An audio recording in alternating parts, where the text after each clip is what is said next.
జై శ్రీరామ్, శ్రీమాత్రే నమః, శ్రీ గురుభ్యో నమః. 2026 సంవత్సరం ఆగస్టు 2వ తారీఖు నుంచి 2026 సంవత్సరం ఆగస్టు 8వ తారీఖు ఈ సమయంలో ఉన్న గోచారంలో ఉన్న గ్రహస్థితులు, అలాగే గోచారంలో ఉన్న గ్రహస్థితులను అనుసరించి, గ్రహ గమనాలను అనుసరించి ద్వాదశ రాశుల వాళ్ళకి, ద్వాదశ లగ్నాల వాళ్ళకి ఎలాంటి ఫలితాలు చూడబోతున్నారు ఇవి చూద్దాము. మొదటిగా గోచారంలో ఉన్న గ్రహస్థితులు. మంగళ సంచారము మిథున రాశిలో ఆయన సంచారం ఉంటుంది. అలాగే బుధుడు కూడా మిథున రాశిలో సంచారము.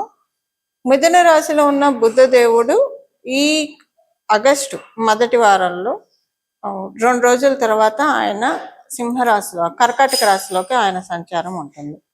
కర్కాటక రాశిలో రవిదేవుని సంచారము, గురు భగవానుడి సంచారం ఉంది. బుధ భగవానుడు కూడా ఈ రాశిలోకి వచ్చిన తర్వాత 3 గ్రహాల సంచారం కర్కాటక రాశిలో ఉంటుంది. రవి, బుధ, గురుల సంచారం కర్కాటక రాశిలో ఉంటుంది. సింహరాశిలో కేతుదేవుని సంచారము, కన్యా రాశిలో శుక్రాచార్యుల వారి సంచారము, కుంభరాశిలో రాహుదేవుని సంచారము, మీన రాశిలో శనీశ్వరుడి సంచారం. శనీశ్వరుడు వక్రించి ఉన్నాడు. మీనరాశిలో వక్రగతిలో ఉన్నాడు శనీశ్వరుడు. ఇవి మరియు అన్ని రాశిని వేగంగా చుట్టూ వచ్చే చంద్రదేవుడు. ఈయన ఈ వారము కుంభరాశి మొదలుకొని వృషభ రాశి వరకు సంచారం ఉంటుంది. కుంభరాశి, మీనరాశి, మేషరాశి, వృషభ రాశి, ఈ 4 రాశుల్లో చంద్రదేవుని యొక్క సంచారం ఉంటుంది. ఇవి గోచర గ్రహస్థితులు. వీటిని అనుసరించి ఈ వారము ద్వాదశ రాశుల వాళ్ళకి, ద్వాదశ లగ్నాల వాళ్ళకి ఎలాంటి ఫలితాలు ఉంటాయి, ఈ ఫలితాలను తెలుసుకోవడానికి ముందుగా ఈ వారము గోచారంలో గ్రహస్థితులు ఈ రాశిలో ఉన్నాయి. ఈ రాశిలో ఉండడం వల్ల మంచిగా చెడ, ఏ గ్రహము సరిగ్గా లేదు, ఏ గ్రహం సరిగ్గా ఉంది, ఇదంతా మనం ఒకసారి చూద్దాము. అంటే సరిగ్గా స్థితిలో లేరు అన్నది. వక్రించిన శనీశ్వరుడు కొన్ని రాశుల వాళ్ళకి ప్లస్, కొన్ని రాశుల వాళ్ళకి కొంచెం ఇబ్బంది ఉంటుంది. అయితే ప్లస్ ఏ రాశుల వాళ్ళకో చూద్దాము, ఇబ్బంది ఏ రాశుల వాళ్ళకో చూద్దాము. ఇప్పుడు మనం అది చూద్దాము. వృశ్చిక రాశి వాళ్ళకి, అలాగే మేష వృశ్చిక ఇద్దరికి కూడా. ఇందులో మేషరాశి వాళ్ళు కొంచెం ఎక్సెప్షనే. మేషరాశి వాళ్ళకి బాగుంటుంది. వృశ్చిక రాశి వాళ్ళకి ఇది అంతగా బాగున్నది. అంటే మనం రెండు రాశులని తీసుకున్నాం. 2 రాశులకు అధిపతి మంగళ కాబట్టి ఫస్ట్ అవి తీసుకున్నాను. మేషరాశికి అనుకూలమే, పర్లేదు, బాగుంటుంది. వృశ్చిక రాశి వాళ్ళకి కొంచెం ఇబ్బందులు ఉంటాయి, జాగ్రత్తగా డీల్ చేయాలి. అవి ఏంటి అనేది మీ రాశి విషయాలు మాట్లాడినప్పుడు చెప్తాం. వృషభ రాశి, తులారాశి, ఈ 2 రాశులకి, వృషభ రాశి వాళ్ళకి కెరియర్లో కొంచెం అన్సర్టనిటీస్ ఉంటాయి. ఎస్పెషల్లీ ఉద్యోగస్తులకి జాగ్రత్తగా ఉండాలి. అది మళ్ళీ మనం మాట్లాడుకుందాం ఏంటి అనేది మాట్లాడితే, ఇప్పుడు ముందైతే ఓవరాల్గా చెప్తున్నాం. వృషభ రాశి వాళ్ళకి ఇలా ఉంటుంది. తులారాశి వాళ్ళకి ఇది నెగిటివ్ ఇంపాక్ట్ లేదు, అలాగని పాజిటివ్ ఇంపాక్ట్ కూడా లేదు, న్యూట్రల్గా ఉంది. అందువల్ల మీకు ఇబ్బంది లేదు. మిథున రాశి, కన్యా రాశి వీళ్ళకి ఎలా ఉంటుంది, శనీశ్వరుడు వక్రించడం మీకు ఎలా ఉంటుంది? మిథున రాశి వాళ్ళకి శనీశ్వరుడు వక్రించడం ఇద్దరికి కూడా మంచిదే. మిథున రాశి వాళ్ళకి బాగుంటుంది, కన్యా రాశి వాళ్ళకి కూడా బాగుంటుంది. ఇంకా ధనుసు రాశి, మీన రాశి. ధనుసు రాశికి చాలా బాగుంటుంది వక్రించడము, అలాగే మీన రాశికి కూడా అనుకూలంగా ఉంటుంది.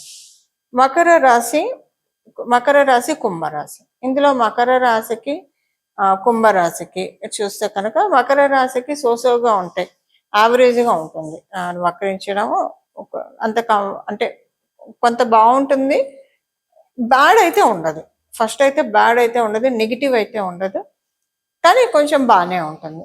పూర్తిగా బాగుందని చెప్పాల, పర్లేదు, బాగుంది, సోసోగా ఉంది అని అనుకున్నట్టు ఉంటుంది. కుంభరాశి వాళ్ళకి ఇదేంటంటే, కుంభరాశి వాళ్ళకి ఇది ఒక కొత్త స్టార్టప్కి అవకాశం ఇస్తుంది. మీరు ఏదో వెనకబడి ఉన్నారు, దాన్ని ముందుకు తీసుకెళ్ళడానికే మీకు వక్రగతి మీరు చూస్తున్నారు. అదే దేంట్లో అయితే మిమ్మల్ని మీరు తట్టి లేపుకోవాలి, దేంట్లో అయితే మిమ్మల్ని మీరు ముందడుగు వేయాలి, వాటికి అవకాశాన్ని ఇస్తున్నాడు. ఇలా ఉంది ఈ వారం యొక్క గోచార గ్రహస్థితిలో. ఇది స్పెషల్ అంశము. ఇప్పుడు మనం విడివిడిగా ఒక్కొక్క రాశి వాళ్ళకి ఏ ఏ ఫలితాలు ఉంటాయో మాట్లాడుకుందాం. మకర రాశి. మకర రాశి మకర లగ్నంలో పుట్టిన వాళ్ళు. ఈ వారం మీకు బాగా ఉంది. శనైశ్వరుడి వక్రగతి సంచారం కూడా అనుకూలతల్ని తెచ్చిపెడుతుంది మీకు. ఎందుకంటే ఒక రకంగా మళ్ళీ ఆయన వక్రగతి సంచారం మీకు ఒక యోగాన్ని కలిగిస్తుంది. మకర రాశి మకర లగ్నంలో పుట్టిన వాళ్ళకి యోగం ఏంటి అనేది మీ జన్మ కుండలిని అనుసరించి ఆధారపడి ఉంటుంది. ఒక్కొక్కళ్ళకి ఒక్కొక్క విషయంలో బ్లెస్సింగ్ ఉంటుంది. మీకు ఏ బ్లెస్సింగ్ ఉంటుంది అన్నది మీ జన్మ జాతకంలో ఇప్పుడు ఏం ప్రామిసింగ్ గా ఉంటుంది అది ఉంటుంది. ఖచ్చితంగా ఏదో ఒక ప్రామిసింగ్ థింగ్ అయితే డెఫినెట్ గా ఉంటుంది. అదేంటంటే ఆయన నిష్పక్షపాతంగా ఫలితాలను ఇస్తాడు శనైశ్వరుడు కాబట్టి. ఈ బ్లెస్సింగ్ ఒక్కొక్కరికి ఒక్కొక్క రకంగా ఉంటుంది. ఇప్పుడు మీ జన్మ జాతకాన్ని అనుసరించి మీకు ఏ బ్లెస్సింగ్ ఉంటుంది అన్నది ఆధారపడి ఉంటుంది. ఆరోగ్యం లేని వాళ్ళకి ఆరోగ్యం బ్లెస్సింగ్ అవుతుంది. ఇలా మీ జన్మ జాతకంలో ఇప్పుడు ఏ పాయింట్కి సపోర్టింగ్ ఉందో ఆ పాయింట్కి బ్లెస్సింగ్ మీరు చూస్తారు. ఈ రాబోయే 3 నెలల్లో చూస్తారు. ఈ వారం మొదలుకొని రాబోయే 3 నెలల్లో ఈ బ్లెస్సింగ్ మీరు చూస్తారు. ఇది ఒకటి ఉంటుంది. మిగతా ఉద్యోగస్తులందరికీ కూడా చక్కటి శుభ సమయం. వ్యాపారస్తులకి చాలా బాగా ఉంది ఈ వారము, అనుకూలంగా ఉంది. అంటే అసలు ఈ వారం మీకు మకర రాశి మకర లగ్నంలో పుట్టిన వాడికి అసలు ఎంత ప్రశాంతత ఉంటుందంటే మానసిక ప్రశాంతతని మీరు బాగా ఎక్స్పీరియన్స్ అవుతారండి ఈ వారము. మనసు ప్రశాంతంగా ఉంటే ఇంత బాగుంటుందా, మనసు ప్రశాంతంగా ఉంటే ఇంత సంతోషంగా ఇంత హాయిగా ఉంటుందా అన్నది మీరు ఈ వారం లిటరల్గా ఎక్స్పీరియన్స్ చేస్తారు. అసలు ఏ ఆలోచనలు రాకుండా ఆలోచనలతోటి బుర్ర వేడెక్కిపోయి చాలా సతమతం అయ్యారు గడిచిన కాలంలో చాలా. మరి ఇప్పుడు ఏంటంటే ఒక్క ఆలోచన ఉండదు మనసు. అంటే ఒక రకంగా బ్రెయిన్ అంతా ఎంటీ అయిపోయింది, ఆలోచనలు ఎట్టిపోయినాయి అని అనిపిస్తుంది. ఎంత ప్రశాంతత చూస్తారంటే చక్కటి ప్రశాంతత చూస్తారు. మరి మీ జన్మజాతకం అస్సలు బాగోలేదనుకోండి, అప్పుడు ఈ ప్రశాంతతని నేను చెప్పినంత విపరీతంగా చూడకపోవచ్చు, బట్ అసలంటూ చూస్తారు. ఫోన్లో ప్రశాంతంగా ఉన్నాం భగవంతుడా అని అయితే అనుకుంటారు. అలా ఉంది మీకు, అసలైతే ఉంది. మీ జన్మజాతకం కొంచెం సపోర్టింగ్ గా ఉన్నా కూడా మీరు ఈ ప్రశాంతత ఎక్కువ పాళ్ళలోనే చూస్తారు. సంతానానికి సంబంధించిన అనుకూలతలు అన్నీ కూడా చక్కగా ఉన్నాయి. ఇవి ఈ వారం యొక్క గోచార గ్రహస్థితుల ఫలితాలు మకర రాశి మకర లగ్నంలో పుట్టిన వాళ్ళకి. పరిహారము ఈ వారము చేసుకోవాల్సింది, శనీశ్వరుడు వక్రగతిలో ఉండడం వల్ల ఈ వారం ద్వాదశ రాశుల వాళ్ళు, ద్వాదశ లగ్నాల వాళ్ళు అమ్మవారి యొక్క ఆరాధన. ఆఖరిదైన మీనరాశిలో ఆయన వక్రించి ఉన్నాడు కాబట్టి అమ్మవారి యొక్క ఆరాధన, అది కూడా గురుమూర్తి రూపంలో సరస్వతి అమ్మవారిని ఆరాధిస్తే చాలా మంచిది. రాజశ్యామల అమ్మవారిని ఆరాధిస్తే చాలా మంచిది. అదొకటి ఆరాధన. లేదంటే కాళీదేవిని ఆరాధించినా మంచిదే. బట్ వీటన్నిటికీ కంటే కూడా మామూలుగా అమ్మవారిని ఒక ఫామ్లో ఈ కన్ఫ్యూజన్స్ లేకుండా ఏదైనా ఒక అమ్మవారిని ఆరాధించాలంటే కంచి కామాక్షి దేవిని ఆరాధిస్తే చాలా మంచిది. మనసులో కామాక్షి కామాక్షి కామాక్షి కామాక్షి అనుకుంటూ ఉండండి, చాలా మంచి ఫలితాలను చూస్తారు. చల్లని తల్లి, అవ్యాజ కరుణామూర్తి. అష్టాదశ శక్తి పీఠాల్లో ఒకటి కాంచీపురం, అలాగే సప్తమోక్షపురాల్లో ఒకటి కాంచీపురం. అక్కడ కంచి కామాక్షి అమ్మవారిని మనసులో స్మరించినంత మాత్రమే, అంతే, స్మరించినంత మాత్రమే మనకున్న మనసు ప్రశాంతంగా అనిపిస్తుంది. టెన్షన్ నుంచి వెంటనే రిలీవ్ అయిపోతాం, ధైర్యం వస్తుంది, ఆనందం వస్తుంది, సంతృప్తి ఉంటుంది. ఇప్పుడు పసిపిల్లలు ఏడుస్తుంటే అమ్మ వచ్చి సేద తీర్చి ఆ పసిపిల్లల్ని పాలు పట్టాలంటే పాలు పట్టి, అన్న తినిపించాలంటే తినిపించి, బుజ్జగించి, ఎలాగైతే మళ్ళీ తన పనిలో తను వెళ్ళి ఇంకా పిల్లాడు కావచ్చు పాప కావచ్చు ఆటల్లో పడిపోతారు. మనమే తల్లులైనందుకు పిల్లల్ని అంత సేద తీరుస్తుంటే జగన్మాత మరి మనందరిని ఎంత చక్కగా సేద తీరుస్తుంది. చేయాల్సింది మనము అమ్మవారిని తలుచుకోవాలి.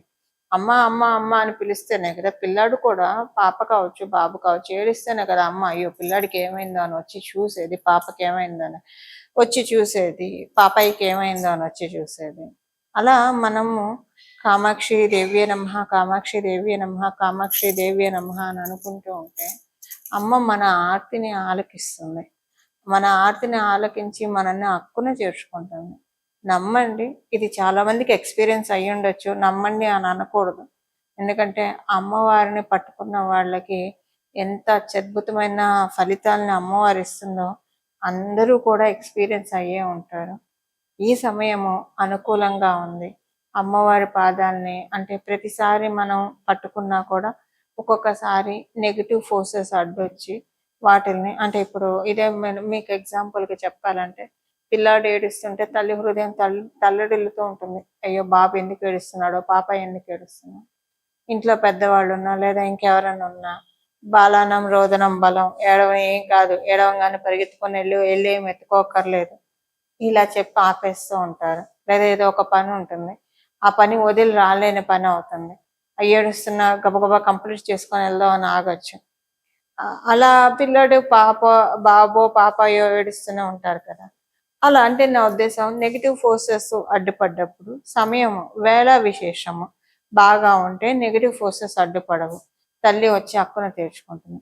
వేళ విశేషం బాగోనప్పుడు నెగిటివ్ ఫోర్సెస్ అడ్డుపడి మనం ఎంత వేడుకున్నా కూడా మనం వేడుకున్న ఫలితం అయితే ఖచ్చితంగా వస్తుంది, కానీ కొంచెం టైం పడుతుంది అంతే. నెగిటివ్ ఫోర్సెస్ అడ్డుపడడం వల్ల అది ఒక రకంగా చెప్పాలంటే ఇది జగన్మాత సమక్షంలో, ఎందుకంటే మన అమ్మవారినే స్మరిస్తూ ఉన్నాం కాబట్టి మనకున్న కల్మషాన్ని మనకున్న దోషాన్ని తీసేయడానికే అది వెళ్ళిపోతుంది. ఆ పరీక్షలు కూడా మనకున్న దోషాలు పోవడానికే అవుతాయి ఇలా.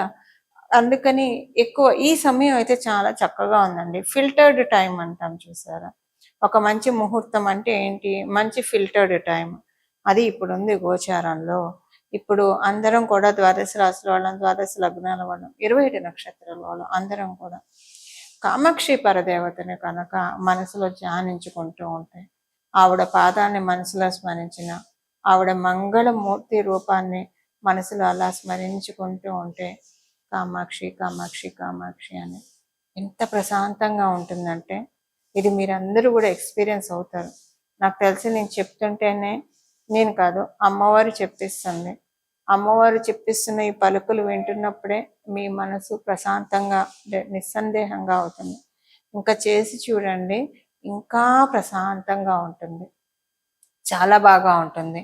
అమ్మవారు మన చేత అన్ని పనులు సక్రమంగా చేయిస్తుంది.